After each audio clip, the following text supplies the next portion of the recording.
What's up, guys? Dave here, back with another episode of FFBE War of the Visions. In today's episode, we'll be taking a look at the weapon Ras Algethi and whether it's worth making or not. As always, I will be providing you with all the information that you need, and you can decide whether you want to make it or not. This gun has been in the game already, but the crafting event should be coming up with the next banner, Lucia, which I suspect will be this coming Wednesday. Now go over how you can get your crafting materials, how and where, the stats on the 3 different versions of the gun, the materials that you'll need. Then I'm going to go into a little bit of detail on the 3 different classes, Gunner, Double Gunner, and Hunter. Now, Hunter main cannot equip this. This gun is only going to be equipable by Double Gunner and Gunner. But I'll go into each of those, explain the passives, the damaging abilities, how much damage they do, when might be the best time to use them, and when might be the best time to use these different classes in PvE and PvP. So without further ado, let's jump right in and take a look at the crafting materials and where to get them. Alright, so here we go with the Ras Algethi crafting mats. As always, you'll need 63 recipes. That goes with any +5 in the game currently. Since it is an MR, same 1125 books, 5 per recipe of ogre bristles, so that's 315, 5 per void crystal as well, but 4-star and 5-star, 4 needs 1 and 5-star needs 5, so that's an additional that's an additional 8. That doesn't look right. Oh well. And Black Spirit Sand, 2570. So you need 30 of those per, and it goes 20, 30, 40, 50 when going up the star ranks. So I'm pretty sure all those are right, but I'm not 100%, so don't quote me on that. Now, as for where it comes from, all these things you've been able to get in the game thus far, but there hasn't been a farming event to do it efficiently, gil, and time-wise. But in the lower right-hand corner, I suspect that this will be coming the day of the Lucia banner. It's Nishi no Kyoi Randoru, which means the threat from the west, Randall, or Rundle, however you pronounce that. And our friend Adorado is finally here, Red Mage, and we should probably get some Job Awakening things for him, Lucia, maybe some rainbow stuff, maybe some character shards for Adorado, and all of the things that we'll need for the Ras Algethi. There should be like an EX quest or something like that along those lines, where we can farm, basically put it on auto farm for days and days and hope that we get all the recipes and everything we need to take it up to a +5. So on the next slide, I'm going to go over all of the stats for the aim, critical, and assault. Let's take a look. All right, so to start off here, just to give my opinion, is this gun worth making? Yeah, it's by far better than the other guns. Yes, you get minus agility, but both of these characters, both the main characters that can use this, the UR units, Lucia and Frederica, are already very quick, and losing 3 agility is not the end of the world for them. Can it hurt in some situations? Yes, but the damage that you get over the other, the clarinet gun and the Vagabond gun are so vast that it's not really even worth going for the other ones. And the other ones are actually harder. They'll take more time than going after this one, because this one has a farming event that you can just put it on auto and not have to worry about it. Alright, so without further ado, let's take a look at the 3 below.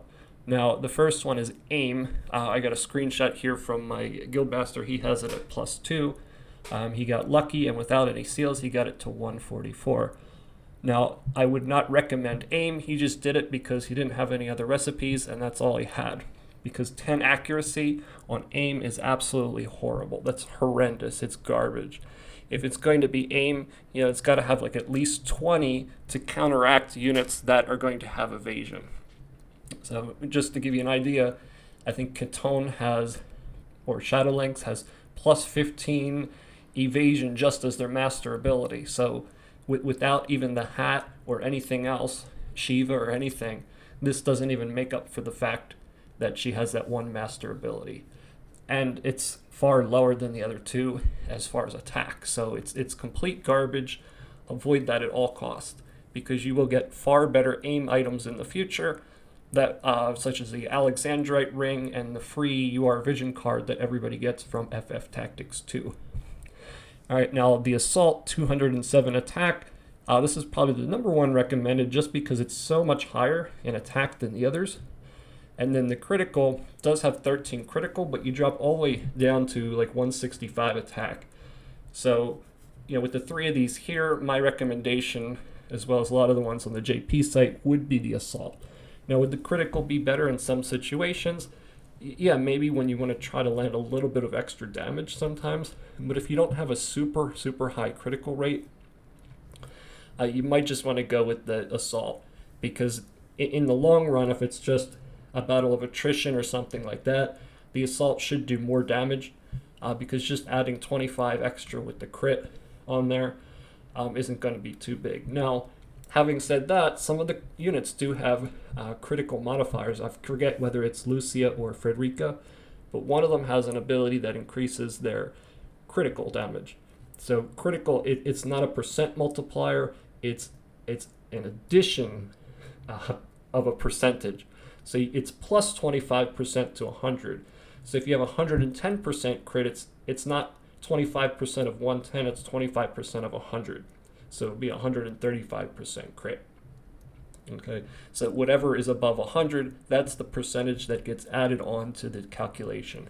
So if you have a lot of critical boosters, either buffs or skills, master abilities, etc. on your character, then critical might be the way to go. But do the research on the character, the jobs, etc. that you're using, and be sure you pick the one that is best for you.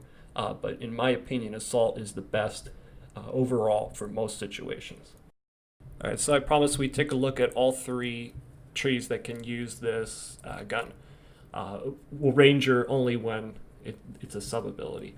Okay, so first one, Double Gunner. The first unit that we'll be getting with Double Gunner is Lucia. Later we'll get Venera and possibly other units in the future. Now the passive ability, she has Missile Mastery, not too much different from Frederica, 15% additional missile damage, but she has one tune-up, which is far better, 12% agility and 40% missile attack. So right there, that's a huge damage advantage that she has over Frederica. In my opinion, she's a lot better than Frederica in PvP and just like as a damage powerhouse. And the Double Gunner ability is Predictive Fire, a 30% chance counter, and you can read the rest. As we go down towards the bottom, the main abilities that she gets are on the left-hand side.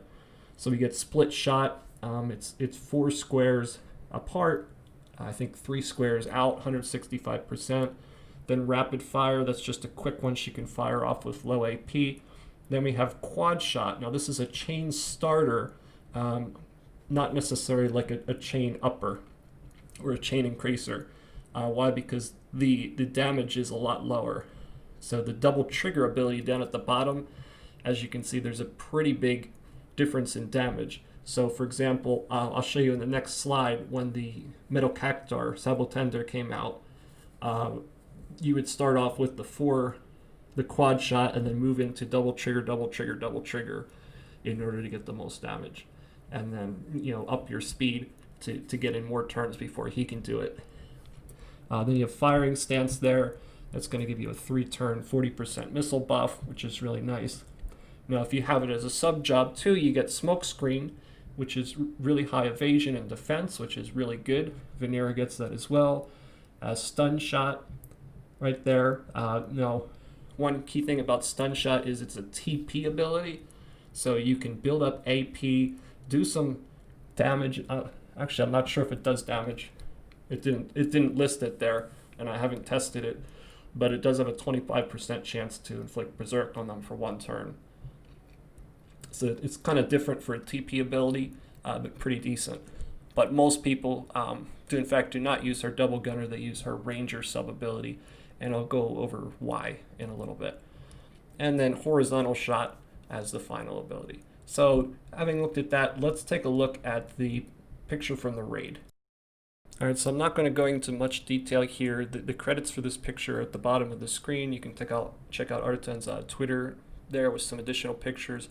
But basically, for this bonus boss on the latest Ifrit raid, the thing to do was to use 4 Lucias, and as you can see, they have a chain of 15 there. They're probably using the double-headed dragon to increase their damage, but that's an idea of how you can use Lucia in the future for PvE content, especially for raids.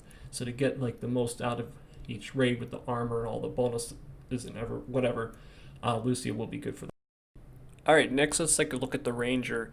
Now this is a sub job shared by both Frederica and Lucia, and it's pretty much the go-to PvP spec, and I'll explain why. So at the top we get 2 passives, +1 range, 25 accuracy. That's good if you have to hit something maybe on a bigger arena or free match or guild battle map, yeah, guild battle map, and then 25 accuracy to counteract evasion. Focus there if you're doing the charge up abilities plus a little bit of damage, and then reflex there. I don't really understand what that means. 15% chance to get a 200% evasion buff or something. I don't understand how you can go over 100%. I'm not sure on the calculations on that, but I would just assume 15% to evade. Now going down to the bottom, I didn't list all the abilities, but the main ones are here. Sharpshoot, it's a guaranteed hit, pretty decent damage, but not the highest. Then you have Supercharge there that both of them have. It's a small charge up. It usually hits nothing most of the time because they've moved or they're already dead. And Mega Charge is just a boosted version of that. Lucia has that as well. Not sure the cast time on those at maximum. It wasn't listed. And then Vigilance, 55 evasion, but minus 17% all resistances. So your Ranger is good versus Gunner or Double Gunner in that you don't have to, you're not bound to the same height restrictions. So if you're up at a higher height, then you can hit further away. You can also hit up and down a few squares and sometimes over obstacles without hitting your own teammates or not being able to attack at all. So that's the advantage for Ranger, and the guaranteed hit is the reason it's used for PvP over Gunner or Double Gunner most of the time. Alright, and finally for the Gunner, now this is Frederica's main job. So right away, Concentrate +2 range, -5 evasion is a passive, Missile Mastery +15%. She has a bunch of good ones in her kit, but these are exclusive to Gunner. And then she has a counter there, but up and down squares, it's not very good, and you can actually shoot your own units, so it's probably not the best idea to use it. Reflex seems to be the way to go for her for PvP and PvE. Now looking down at the bottom, left side is the main, and then right side is the sub job. So Gunner, I'm just going to say straight up, it's not a main damaging spec.